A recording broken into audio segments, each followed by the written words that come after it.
Now, American Muslims are trying various approaches to educate Americans about Islam. Some are distributing English copies of the Quran, and others are promoting the long history of Muslims in America. VOA's Mohamed Elshinnawi has more.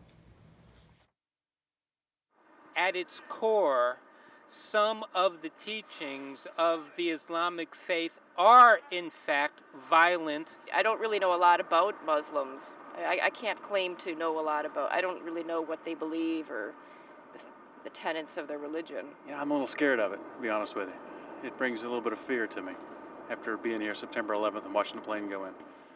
With such perceptions of Islam in American society, perhaps more common following the terrorist attacks of 2001, Council on American Islamic Relations, the United States' top Muslim civil liberties advocacy group, launched its Share the Quran campaign to educate Americans about Islam.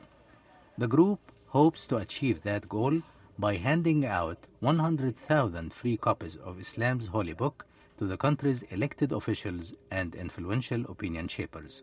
There must be a sustained effort to listen to each other, to learn from each other, to respect one another, and to seek common ground.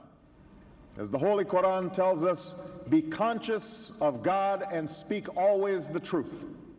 When U.S. President Barack Obama quoted from the Quran in his speech to the Muslim world from Cairo in June, Muslim American leaders saw it as an opportunity to raise the holy book's profile in a country where its teachings are unknown or misunderstood.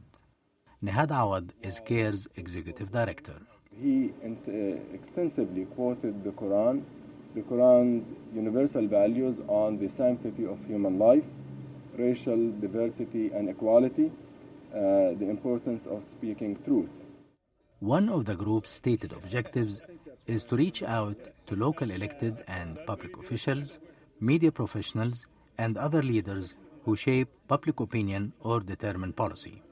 Nihad Awad says sharing the Quran with them will give them a better understanding of Islam based on the Quran and not on sensationalized media stories. And we would like people to see for themselves that the values of the Quran, the clear instructions and revelations in the Quran honor life and celebrate contribution and interfaith relations, peace and productivity, hard work, and belief in God. Share the Quran is a long-term initiative, and American Muslims have been asked to sponsor the distribution of the Qurans, which include Arabic and English texts and English commentary to their local officials. An exhibit on the forgotten roots of Muslims in America is another approach Muslim Americans hope to use to educate Americans. So you'll see some of the early Melungeons and their stories. Amir Nashid is an American Muslim researcher who is touring the United States with his exhibit, hoping to educate Americans about the history of Muslims in America since the 1700s. It would help let them know that, look, we're part of the American fabric. We've been here. This is documented. That we didn't write. Y'all wrote. This is in their libraries, their historical societies, their cemeteries. It took a long TV series by the name of Roots to help educate Americans about African American history. The Forgotten Roots exhibit is drawing from the same experience, targeting non-Muslim Americans like Janine Harrington. From what I see is a very informative information here. I learned that there's so much history with the Muslims in America from way back in time that I had no idea. The holy month of Ramadan provides Muslim Americans with a renewed opportunity to educate their non-Muslim fellow citizens about Islam. Mohamed Elshinnawi, VOA News, Washington. Well, now joining me here in the studio to discuss the general perception of Muslims in the U.S. is VOA's Idil Osman of the Somali service. Hi, Idil. Hi. So I just have to ask you, when you first heard, at least especially at the top of the show, some of the comments, what did you think? It was very, very surprising. I mean, especially in this day and age, to see that people still have that kind of misperception. But at the same time, it's also a result of the lack of understanding that is not being that's not being created. What people need to do, especially Muslim Americans, is to educate people about what the Muslim principles and the pillars are that everyday Muslims live by on a day-to-day basis.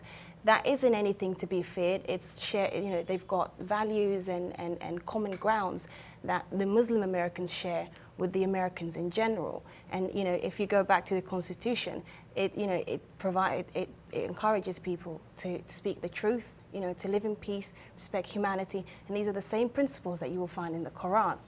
So I don't really blame the people for having that misperception. I think what needs to happen is for people to have an intergenerational or inter-community dialogue. But for them to the understand severity each of, other. or the extent of the misconception is the very reason why President Obama felt he had to give a speech from Cairo, what is known as the heart of the Muslim world, trying to address this very issue, asking people to be open-minded, be respectful of each other, yet this perception persists. I mean, we just heard at the top of the show, and I don't want to believe that it's a larger majority of people who think that than less, but yet there is that perception. Why do you think it persists? Well, I think, first of all, since 9/11, that has had a huge blow on the image that everyday Americans have of the Muslims and the Islam faith in general. So that combined with the images that they see in the media, which is very crisis-driven, it doesn't help but fuel what's already there. So the misperception that's already there is being fueled by what the media is showing. What needs to happen is for, the public image creators or shapers, like the politicians and the media, media personalities, for them to take a responsibility, just like how they're showing the crises that some individuals who happen to be misguided, they're showing and documenting their stories. They also need to take responsibility to show that the things that everyday Muslims are doing, which is very similar to every other American and every other person in this world. Now, as a Muslim woman being in this society, what do you find you're still surprised by in terms of what people maybe ask you about your religion and your culture? Very briefly. Well, some of the things that I often hear is people talk about jihad and its association with terrorism. Now, the term jihad itself does not mean terror. It actually means struggle. And in the context, the context that it's usually used in, and most commonly used in by Muslims, is the inner struggle that you have within yourself. So every day, waking up to go to work is a struggle. Having to go out there and making sure that you provide for your family is a struggle. So these are the things that we mean when Muslims talk about jihad. But because, again, the images that are shown on the media, it's being portrayed as if Islam is endorsing terrorism, which it doesn't.